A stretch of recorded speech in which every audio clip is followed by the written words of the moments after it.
Hello guys, आपका मेरे channel smart study में स्वागत है। आज हम शिक्षा निदेशालय के द्वारा दी जाने वाली कार्यपत्रक नंबर 7 करेंगे, जो कि क्लास 8 की है और विषय है सामाजिक विज्ञान इतिहास। ये वर्कशीट 11 अगस्त 2021 की है। तो आइए शुरू करते हैं आज की वर्कशीट शुरू करने से पहले प्लीज़ मेरे चैनल को सब्सक्राइब कर दीजिए। तो आइए देखते हैं आज की वर्कशीट पार्ट 2, व्यापार से साम्राज्य तक, उपविषय कंपनी का फैसला शासन। आरंभिक काल। बक्सर की लड़ाई के बाद ईस्ट इंडिया कंपनी ने भारतीय रियासतों में कंपनी के राजनीतिक तथा व्यावसायिक प्रतिनिधि, जिन्हें रेजिडेंट कहा जाता है, तैनात कर दिए। देखो अभी तक क्या था, कंपनी सिर्फ व्यापार करने के लिए आई थी।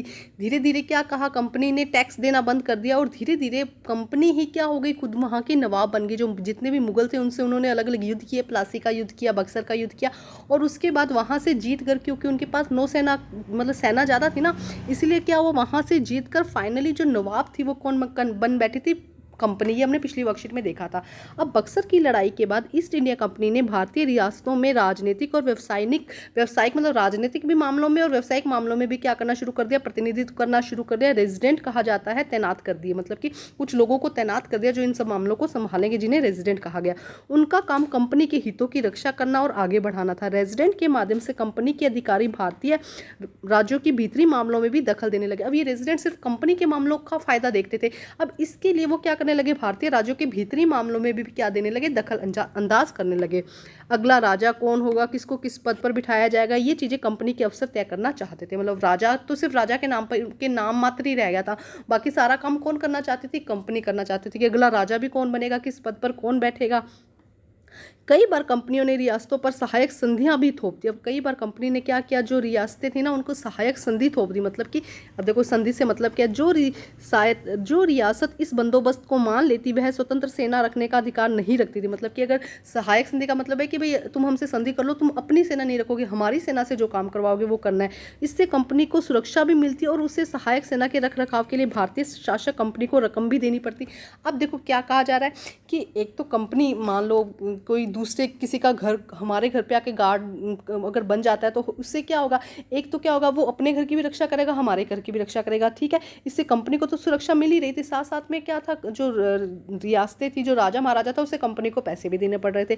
अगर भारतीय शासक रकम अदा नहीं कर पाते, अगर किसी भी रीज़न से कोई अच्छी फसल वगैरह कुछ भी नहीं हुई, भारतीय जो शासक थे वो नहीं दे पाते, तो इसके लिए या तो जुर्माना देना पड़ता कंपनी को, या फिर कंपनी उस रियासत को ही अपने कब्जे में ले लेती थी। उदाहरण के लिए जब रिजर्व वेलजी गवर्नर जनरल था, उस समय अवध के नवाब 1908 में अपना आधा इलाका कंपनी को सौंपने के लिए मजबूर किया गया, क्योंकि वे सहायक सेना के लिए रकम अदा नहीं कर पाए थे, मतलब चूक गए थे रकम अदा करने से। तो देखो क्या हुआ कि भाई तुम्हारा ही गार्ड, हमने कहा ही नहीं, फिर भी तुमने ज़बरदस्ती हमारे घर के आगे लगा दिया, और उसके लिए अगर हमने तुमने पैसे भी नहीं दिए तो तुमने हमारा घर भी कब्जे में कर लिया। तो इस तरह से कहानियां चल रही थी उस समय में। इसी आधार पर हैदराबाद के कई इलाके भी छीन लिए गए। अब क्या हुआ था, सीधी लड़ाई शुरू हो गई थी। आरंभिक वर्षों में शक्तियां अर्जित करने के बाद जब कंपनी अपने राजनीतिक और आर्थिक हितों पर खतरा दिखाई दिया, तो कंपनी ने प्रत्यक्ष सैनिक टकराव का रास्ता भी अपनाया। उन्हें हम दो उदाहरणों से समझ सकते हैं। अब क्या हुआ, कुछ लोगों को ये जो दूसरे राजा वगैरह थे उन्हें पसंद नहीं आई, तो कुछ ने क्या किया, इसके लिए अलगाव किया। मतलब कि उन्होंने क्या कहा, भाई हमें ये बात पसंद नहीं है, और इसके लिए क्या हुए, कुछ सीधी लड़ाइयाँ भी हुई। जैसे कि मैसूर का टीपू सुल्तान, बहुत इंटरेस्टिंग है, सुनो इसे ध्यान से। हैदर अली तथा उनके विख्यात पुत्र टीपू सुल्तान जैसे शक्तिशाली शासकों के नेतृत्व में मैसूर काफ़ी ताकतवर बन चुका था। तो मैसूर क्या हो गया था, उसके जो राजा थे टीपू सुल्तान और हैदर अली, बहुत ज़्यादा, हैदर अली फादर थे, उनका बेटा था टीपू सुल्तान, जो कि जिससे कि क्या होता, मैसूर बहुत ज़्यादा शक्तिशाली हो चुका था। मालाबार तट तक पहुँचने वाला लाभकारी व्यापारी मैसूर रियासत के नियंत्रण में था। जो मालाबार तट है ना, वो किसके नियंत्रण में था, मैसूर के, जहाँ से कंपनी चंदन की लकड़ी, काली मिर्च, इलायची खरीदती थी। 1785 में टीपू सुल्तान ने अपनी रियासत में पड़ने वाले बंदरगाहों से कंपनी को चंदन की लकड़ी, काली मिर्च, इलायची के निर्यात पर रोक लगा दी। अब जैसे कि ये देखो, ये है, यहाँ पे क्या था, यहाँ पे मैसूर का ये इलाका था, ठीक है। अब कंपनी जो टीपू सुल्तान और हैदर अली ने क्या किया, भाई यहाँ से तुम कोई भी व्यापार या कुछ भी चीज़ भेजोगे नहीं दूसरी जगह, उसको ईस्ट इंडिया कंपनी को बोल दिया। सुल्तान के स्थानीय सौदागरों ने भी कंपनी के साथ व्यापार करने में रोक दिया। उन्होंने क्या कहा, जो वहाँ के सुल्तान ने क्या कहा, जो यहाँ के स्थानीय व्यापारी है वो भी कंपनी के साथ व्यापार नहीं करेंगे। सुल्तान ने फ्रांसीसी और व्यापारियों के साथ भी घनिष्ठ संबंध विकसित किए और इसीलिए उनकी मदद से सेना का आधुनिकीकरण भी किया। अब सुल्तान ने क्या किया, फ्रांसीसी व्यापारियों के साथ में ईस्ट इंडिया कंपनी के साथ नहीं, फ्रांसीसी व्यापारियों के साथ में अपने अच्छे संबंध किए और अपनी जो सेना थी उसे आधुनिकीकरण किया। सुल्तान के इन कदमों से अंग्रेज अकबुबला हो गए। मैसूर के साथ अंग्रेजी 4 बार, अब उन्होंने क्या किया, फिर युद्ध करने शुरू किए। मैसूर के साथ 4 बार, देखो 67, 69, 80, 84, 90, 92 और 99 में उन्होंने 4 बार जंग हुई। श्रीरंगपट्टम की जगह में श्री टीपू सुल्तान मारे गए। कहाँ मारे गए? श्रीरंगपट्टम की जंग में क्या हुआ था, टीपू सुल्तान मारे गए। और मरने के बाद मैसूर का राजकाट पुराण ने वीडियोवार राजवंश के हाथों में सौंप दिया गया। इसके साथ ही मैसूर की सहायक संधि भी अब जब राजा ही मर गया, वहाँ के टीपू सुल्तान ही मर गए। देखो टीपू सुल्तान ने बहुत अच्छे काम किए। उन्होंने क्या किया, उन्होंने जो मेन जो निर्यात जहाँ से करे थे उस पर रोक लगा दी। और उन्होंने कहा भाई हमारे जो शासक है ना, हमारे जो स्थानीय लोग हैं वो भी तुम्हारे से व्यापार नहीं करेंगे। इससे क्या हुआ, व्यापारियों को ज़्यादा जो ईस्ट इंडिया कंपनी थी उसे दिक्कत होने लगी, वो आग बबूला हो गए और उन्होंने क्या कर दिया, युद्ध कर दिया और फाइनली जो टीपू सुल्तान थे उन्हें मार दिया। अब दूसरा है मराठों की लड़ाई। 18वीं शताब्दी के आखिर में कंपनी मराठों की ताकत को भी काबू में करने और ख़त्म करने के लिए सोचने लगी। 1761 में पानीपत की तीसरी लड़ाई की हार के बाद दिल्ली के देश का शासन चलाने वाले मराठों का सपना चूर चूर हो गया। जब पानीपत की लड़ाई हुई उसके बाद में दिल्ली पर शासन करने का जो मराठों का सपना था वो चूर चूर हो गया। उन्हें कई राज्यों में बांट दिया गया। इस राज्य की बागडोर सिंधिया, होलकर, गावड़कर, भोसले जैसे अलग अलग राजवंशों के हाथ में चली गई। मतलब एक तो एक खुद राजा सिंगल होता है, एक अलग अलग में छोटे छोटे उनमें बांट दी। ये सारे सरदार एक पेशवा के अंतर्गत एक राज्य मंडली के सदस्य थे। पेशवा इस राज्य मंडल का सैनिक और प्रशासनिक प्रमुख होता था। उन्हें पुणे में रहता था, वो कहाँ रहता था, पुणे में। उनका एक पेशवा बना दिया और बाकी छोटे छोटे राज्यों में बांट दिया। महादजी सिंधिया और नाना फाइनिस 2 प्रसिद्ध मराठा युद्धीय राजनीतिज्ञ थे। एक के बाद एक कई युद्धों के बाद कंपनी ने मराठा को घुटने पर टेकने पर मजबूर कर दिया। पहला युद्ध 1782 में सालबाई संधि के साथ खत्म हुआ, जिसे कोई पक्ष नहीं जीत पाया। दूसरा पक्ष मराठा युद्ध के कई मोर्चों द्वारा लड़ा गया।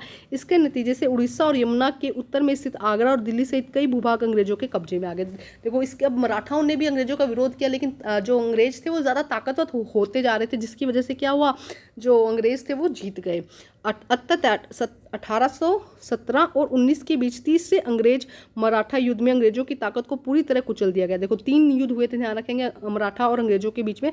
पहले युद्ध में कोई नतीजा नहीं निकला, दूसरे में अंग्रेज जीते और तीसरे में तो अंग्रेजों ने पूरी तरह से क्या कर दिया, कुचल दिया मराठा को। पेशवा को पुणे से हटाकर कानपुर के पास बिठूर के पेंशन पे भेज दिया गया।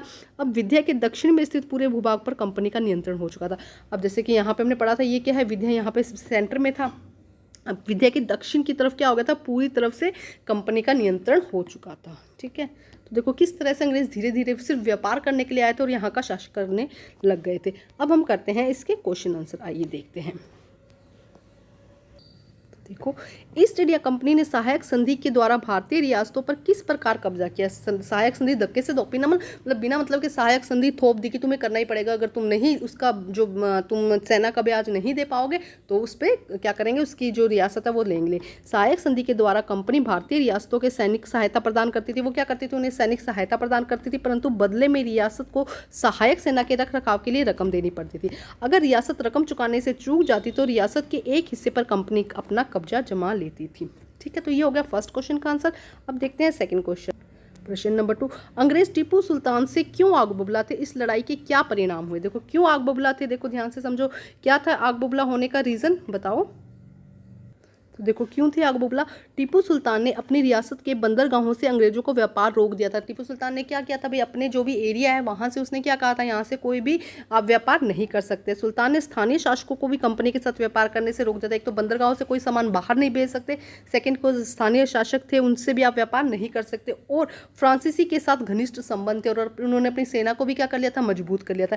इन सब कारणों के कारण इसका नतीजा क्या हुआ, अंग्रेज टीपू सुल्तान से आग बबूला थे और इसी कारण से अंग्रेजों ने मैसूर के साथ 4 युद्ध किए और अंत में विजय अंग्रेजों के हाथ में लगी और अंत में फाइनली कौन जीत गया था, अंग्रेज जीत गए थे। अब स्टूडेंट्स कहते हैं कि आंसर शॉर्ट में कराओ, लेकिन इतना तो जरूरी है ना आंसर, तो वो हम जरूर करेंगे। अब देखते हैं नेक्स्ट क्वेश्चन।